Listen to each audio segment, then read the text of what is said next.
UKలో 1 year masters. No IELTS required up to 5 years visa. High visa success rate. ఒకేసారి రెండు విశ్వవిద్యాలయాల్లో రెండు ఉద్యోగాలు.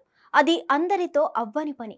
అప్పటి ముఖ్యమంత్రి వైఎస్ జగన్మోహన్ రెడ్డి హయాంలో మాజీ వీసీ ప్రసాద్ రెడ్డి జమానాలోనే అది సాధ్యపడింది. కృష్ణా యూనివర్సిటీ జర్నలిజం విభాగంలో అసిస్టెంట్ ప్రొఫెసర్గా సంతకం. అదే సమయంలో ఆంధ్ర యూనివర్సిటీ జర్నలిజం విభాగంలో అసోసియేట్ ప్రొఫెసర్గా హెడ్గా విధుల నిర్వహణ అంటే ప్రభుత్వ నిబంధనలేవి అంగీకరించాం. కానీ వైసీపీ పాలనలో అచ్చంగా అదే జరిగింది. మాజీ సీఎం జగన్మోహన్ రెడ్డికి గిఫ్ట్గా ఆయన శిష్యుడు ఒకరికి పీహెచ్డీని అడ్డుగోలుగా ఇప్పించిన డాక్టర్ సి మెజర్స్ వినయ్ కుమార్ ద్వంద్వ వైఖరిపై విచారణ ప్రారంభమైనట్లు తెలిసింది. గవర్నర్కు ముఖ్యమంత్రికి ఫిర్యాదు వెళ్లడంతో తక్షణం చర్యలు తీసుకోవాలని ముఖ్యమంత్రి చంద్రబాబు ఆదేశాలు జారీ చేశారు. కృష్ణా యూనివర్సిటీలో మాజీ ముఖ్యమంత్రి జగన్ అనుచరుడికి లబ్ధి చేకూర్చే ఉద్దేశంతో జరిగిన విద్యా సంబంధమైన అక్రమాలు, మోసాలకు సంబంధించిన విషయాలు అన్నీ ఇన్ని కావు, ఒక్కొక్కటిగా బయటపడ్డాయి. జగన్ అనుచరుడు ఎం విశ్వనాథరెడ్డికి పీహెచ్డీ థీసిస్ సమర్పించిన 2 నెలల్లో డాక్టరేట్ ఇప్పించిన ఘనత డాక్టర్ వినయ్ కుమార్ కు దక్కుతుంది. దీనిపై విద్యాశాఖ అధికారులు సైతం షాక్ కి గురయ్యారు.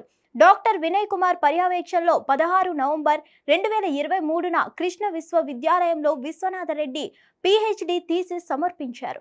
అదే ఇప్పుడు వివాదాస్పదంగా మారింది. కృష్ణా విశ్వవిద్యాలయం జర్నలిజం మాస్ కమ్యూనికేషన్ విభాగం లేనప్పటికీ అభ్యర్థి కోసం వైవా వాయిస్ 2024 ఫిబ్రవరి 9న నిర్వహించారు. కృష్ణా యూనివర్సిటీలో 2021లో డిపార్ట్మెంట్ మూసివేసినందున పీజీ లేదా పీహెచ్డీ కోర్సులలో ప్రవేశం సాధ్యం కాదు. థీసిస్ సబ్మిట్ చేయని రీసెర్చ్ స్కాలర్స్ ఉంటే డిపార్ట్మెంట్ మూసివేయకూడదు. ఇది మొత్తం ప్రక్రియ చట్టబద్ధతకే ప్రశ్నార్థకంగా మారింది. ఆఫీస్ మూతపడినప్పటికీ డిపార్ట్మెంట్ నుండి పీహెచ్డీ అవార్డు కోసం 2023 నవంబర్ 16న అప్పటి ముఖ్యమంత్రి వైఎస్ జగన్ కు అత్యంత సన్నిహితుడు ఎం విశ్వనాథరెడ్డి థీసిస్ సమర్పించారు. ఎగ్జిక్యూటివ్ కౌన్సిల్ తీర్మానం ద్వారా 2021 జూన్ 17న అప్పటికే మూసివేసిన Krishna university journalism mass communications లో విశ్వనాథరెడ్డి వైవా వాయిస్ ను 2024న ఫిబ్రవరిలో నిర్వహించారు. అందులో డాక్టర్ వినయ్ కుమార్ కృష్ణా యూనివర్సిటీలో జర్నలిజం అండ్ మాస్ కమ్యూనికేషన్ విభాగంలో అసిస్టెంట్ ప్రొఫెసర్ గా పత్రాలపై సంతకం చేశారు. అయితే ఈ తేదీ నాటికి ఆయన అక్కడ పనిచేయడం లేదు. ఆంధ్ర విశ్వవిద్యాలయంలో అసోసియేట్ ప్రొఫెసర్ గా పనిచేస్తున్నారు. అంతకు ముందే ఎప్పుడోనో ఆంధ్ర విశ్వవిద్యాలయానికి బదిలీ అయిపోయారు. దీనిపై ఆధారాలతో సహా ఫిర్యాదు వెళ్ళింది.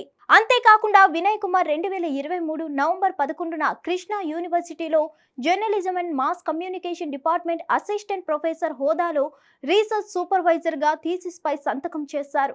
అప్పటికే కృష్ణా విశ్వవిద్యాలయంలో డిపార్ట్మెంట్ మూతపడినప్పటికీ ఆంధ్ర యూనివర్సిటీకి బదిలీ అయినప్పటికీ వీటన్నిటిని దాచి సంతకాలు చేసేశారు.